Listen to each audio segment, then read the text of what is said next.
Tonight, Texas is being sued for its new law allowing police to arrest and deport suspected migrants. The suit says that it preempts federal law and is therefore unconstitutional. Meantime, more than 12,000 migrants were apprehended on the U.S. southern border in just the last 24 hours. That is a daily record near Eagle Pass, Texas. CNN's Rosa Flores is there. Abby, what you see behind me are thousands of migrants who are waiting to be transported for immigration processing. Look over my shoulder. You'll see men, women, children. And what you're looking at right now is a federal issue. It's up to the federal government to apprehend these individuals, process them, and hold them. But Governor Greg Abbott just signed SB 4. This creates a new state crime for illegal entry into the country, which means what you're looking at could be a state issue come March of 2024. Now, the ACLU has already filed a lawsuit, so this is caught in a legal battle.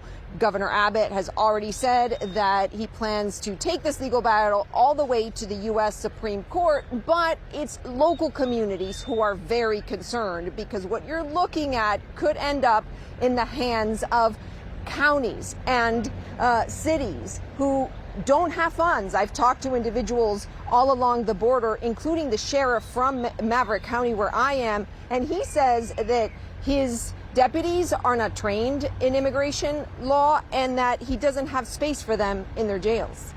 Abby? Rosa Flores, thank you for that. And for more on this, I want to bring in former Chicago Mayor Lori Lightfoot, who dealt with a surge of migrants in her city as mayor. Mayor Lightfoot, thank you very much for joining us tonight. My pleasure.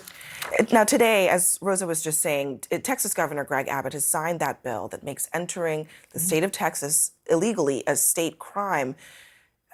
Is this, in your view, a reasonable way for him to try to curb what we are seeing there on the screen, thousands of migrants pouring in from the southern border?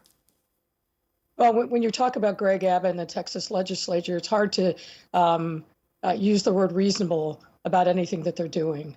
I know from my own experience receiving no notice and buses just dumping migrants who were entered into the country legally. And I think that's something that people don't understand. The migrants that are coming to our city are in this country legally.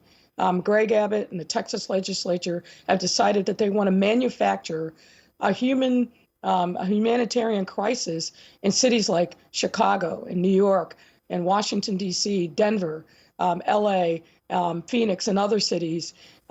This latest effort by Greg Abbott to gain relevance on a national level and impose his will on what is clearly the domain, an exclusive domain of the federal government, I don't think that it will stand. But the cynicism that he's exhibiting by saying, I'm going to take this all the way to my friends who are the conservative activist Supreme Court, shows a level of cynicism that is even beneath someone like him. I'm hoping, frankly, the DOJ will step in and join the ACLU in challenging this new law.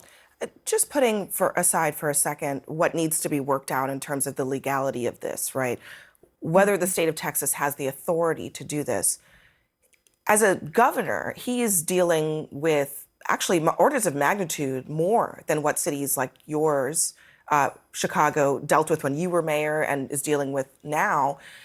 Under those circumstances, do you understand why, leaders in Texas, whether you're the mayor of a border town or the governor, feels a sense of desperation by these numbers that they're seeing? Yeah, but what he's exhibiting is not a sense of desperation. Look, there's no question whatsoever that there is a immigration crisis that it comes to our borders every single day. I've spoken with border mayors about the challenges that they have faced. And we've had teams that have gone down to the border to understand the magnitude of the challenge firsthand.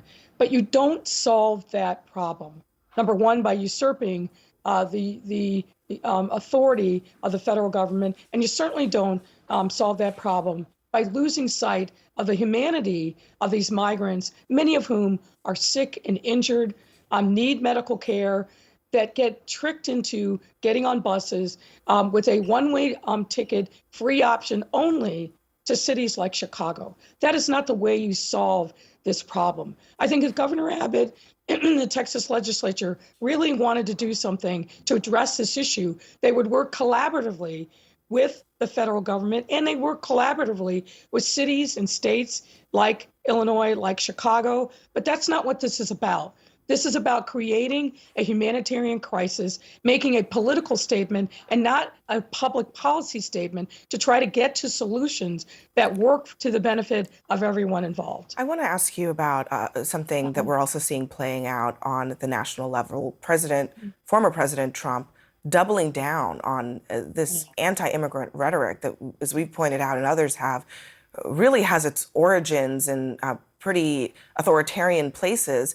He today suggested that mass deportations of students who don't speak English should happen. Listen to what he said. They go into classes, they don't speak English, nobody knows what to do. Well, we don't have any people that even understand or know those languages. They can't teach them.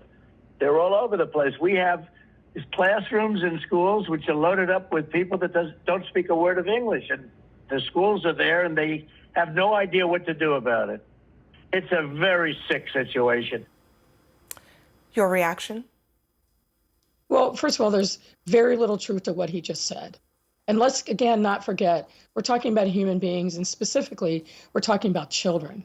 And schools all over the country for decades now have had English classes and taught in different languages. So schools know how to address these issues and challenges because they've been doing it and doing it well for decades now.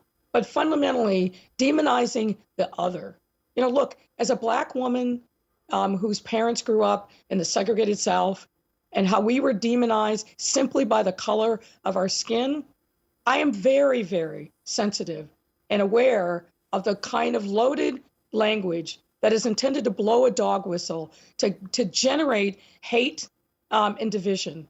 And that's what the former president does on a regular basis. He did it in 2015 when he had his announcement. He did it throughout his presidency. He's doing it now because he believes that that stirs some kind of base in his support. But what it does, frankly, is rings as un-American.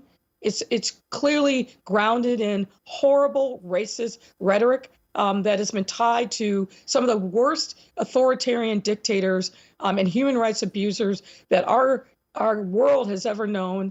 We don't need that here. It doesn't solve any problems. And what it does is it pushes us further apart instead of bringing us together at a time when, as a country and our democracy, needs it most. I completely abhor that rhetoric and condemn him for using that kind of loaded, awful language. Former Mayor Lori Lightfoot, you call it a dog whistle. It sounds like a bullhorn at this point with the frequency with which he repeats it. Thank you for joining us tonight.